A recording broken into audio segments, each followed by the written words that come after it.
Hi, welcome back. Now, this is the serious side of the program where we get and look at the issues in detail, except we're not going to look at the issues so much this time as we're going to look at actually what happened and who voted, and perhaps do some prognostication as to what we think Kevin Rudd ought to do. Seeing he's a local boy, lives just up the road, that's probably appropriate. But Warwick, I thought you might give us some insights into what seats changed hands and who made those seats change hands, who decided?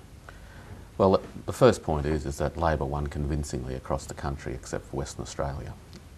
But when you break it down, I guess we see the biggest gains for Labor in New South Wales and in Queensland.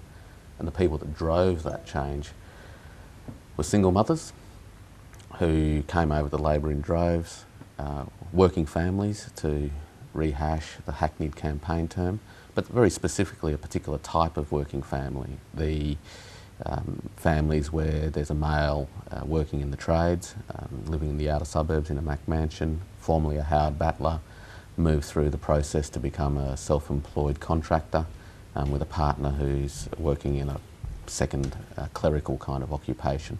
Both of those adults swung dramatically. They're both parents with concerns about childcare, with concerns about education for their kids.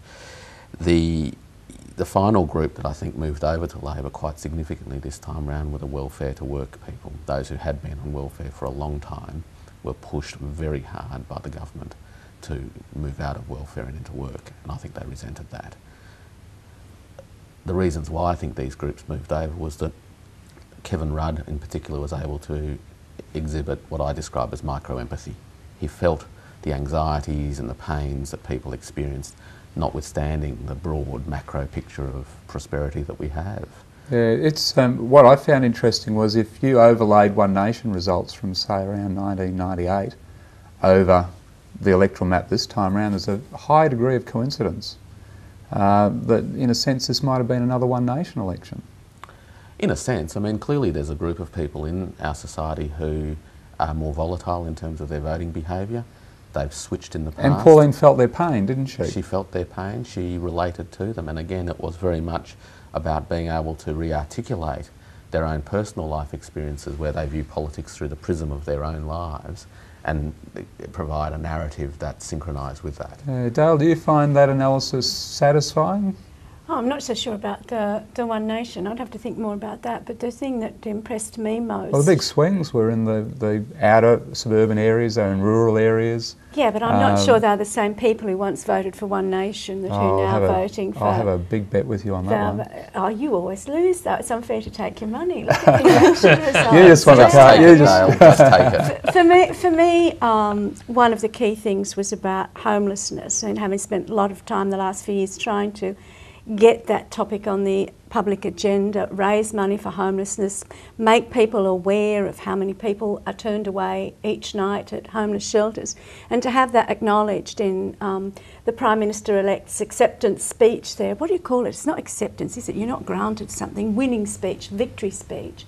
And then again to have him speaking on the 7:30 report about sending MPs out to look at homelessness. You don't seriously think that people were changing their votes on the issue of homelessness? I think it had an overall effect, a bit like you were saying, that here are some of the most underprivileged people in our community and they're going to be taken care of. And for me it chimed in very well with what I know about it. But I do think that it promoted the notion of caring and about people's pain, etc. And we can afford to do something about it. We don't have to put up with it. Warwick didn't mention, or I didn't hear him mention the youth vote much. That's probably the other group. Caroline and Ben, we might defer to you guys on that point. Not that perhaps you're the youth vote, but what do you reckon? What happened amongst your peer groups? Well, I mean, if you look at the polls, the first thing to say is my peer group all votes Green, by and large. They're inner city sort of trendy arty types, and those people very much vote Green. And if you look at really inner city electorates like the seat of Melbourne, the Greens actually uphold the Liberals in those seats. I think across... It didn't happen in Brisbane though, did it? One of the Greens seats got 27% of the vote or something, or 22% of the vote, and the Liberals had got 23 or 24. Yeah, there's one that was just, very close. Yeah. Probably Lindsay Tanner's seat, I think.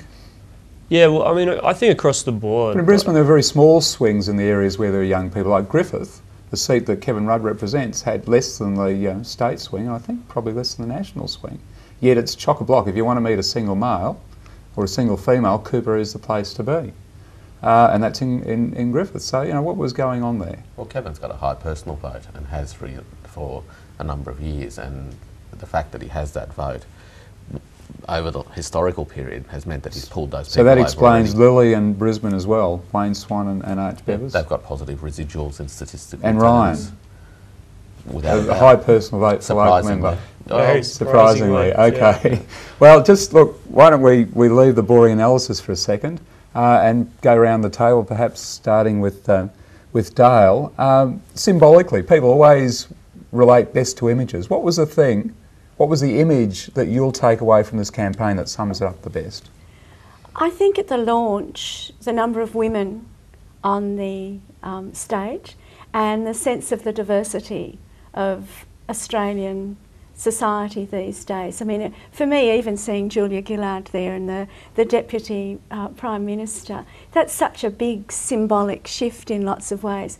And, you know, no mention anywhere about how many women are there, because they're there. You don't have to discuss it anymore. I think that was a very big plus. And lots of women I spoke to said that straight away. Wasn't it great to see Caroline? those women? Oh, sorry, no.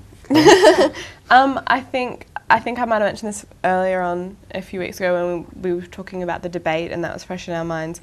But really, for me, that summed it up. Just looking at the body language that went on, having Howard up there talking in terms of, like, really talking political terms, which is fine for political debate, but Rudd was bringing it down to, not a lowest common denominator, but he was bringing it down to a level that people that he wanted to vote for him were going to understand and listen. People weren't going to switch off.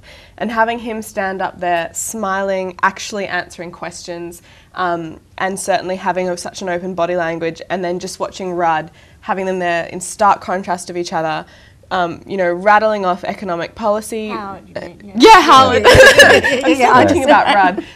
Okay, so it was the body language in the debate. The body Ben? language was Ben, huge. what about you?